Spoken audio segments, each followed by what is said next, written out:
Hi! So today, let's pot up a few trees together. These are the bare root trees that we unboxed in the video the other day, and we are potting them up for resale at some of our plant sales and just like in general. So the reason that we get bare roots to resell is they are available in quantities that, like, for a price point that would be impossible to replicate on, like, because we have an urban lot here, so we just don't have the space for huge growing beds for trees and shrubs. And buying them for a few dollars a piece from a larger scale nursery and reselling them at an individual level, like, it makes sense for us. We make a little money off of that process, and it makes sense for you all because bare root trees in large quantities aren't usually like the best option for beginners and for people on small acreage. So you get a high quality tree that's easier to deal with, and we make a little money for our time invested in picking up and caring for the trees and putting them in soil. All that stuff costs money. So yeah, let's get to potting up some trees. So these pots here we buy from Stu and Sons, and they just have amazing pots. They have pots that have recycled content, they're UV resistant, so yeah, if you're looking for like large volumes of nursery pots, tree pots, also our containers are from them as well. They have all sorts of different sizes, shapes, anything you need for large scale growing, so check them out. So what we're gonna do here,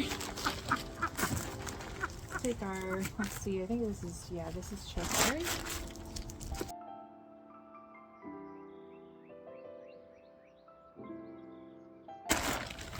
So bare roots are generally packed in some sort of medium, like peat moss, coconut coir, stuff like that, to help keep them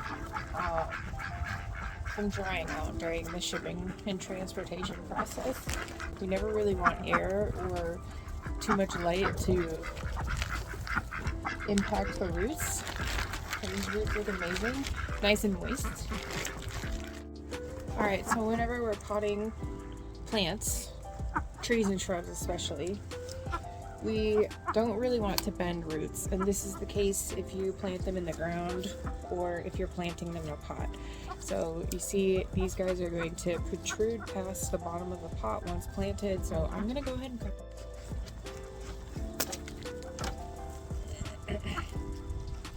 Now I can put this shrub into the pot without any danger of bending the roots. So roots that don't end up doing well, you can run into issues with circling roots and roots like wrapping back over themselves and cutting off circulation. So we just want roots to go down. We want them to have a little bit of space between each other. And if you see here, like the really tiny roots, those are feeder roots. These are the roots that the plant is doing the most like water absorption from and nutrient absorption from. These thicker roots are more like structural, sort of like how, you know, the branches will hold twigs that will hold leaves, and it's the leaves that are doing all the work and the branches are the structure. All these tiny little like roots and root hairs, those are doing the work, and the big thick roots are providing the structure. So this is a mixture of Pro Mix potting soil and a little bit of compost and a little bit of coconut coir. What I'm going to do is put a little bit of soil in, put the plant in, making sure that all of the roots are going down, and then I want to shake the soil in around the roots. So now we have a freshly potted chokeberry. Now this just needs a label, and it's gonna get put over in the growing area.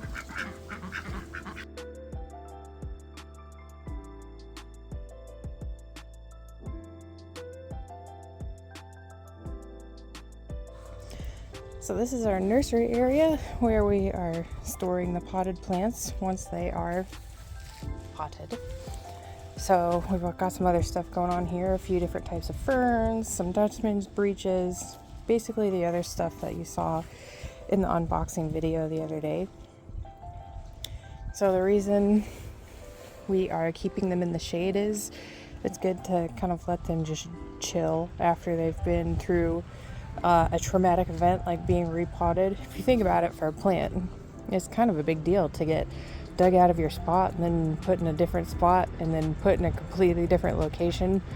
So we just want to give them some time to rest and recover. And I probably am not going to move these guys out into the full sun until they start leafing out a little bit and they look nice and settled into these pots. Good job, buddy. That's a good boy. You're doing such a good job. Now, this way. Yeah, good job.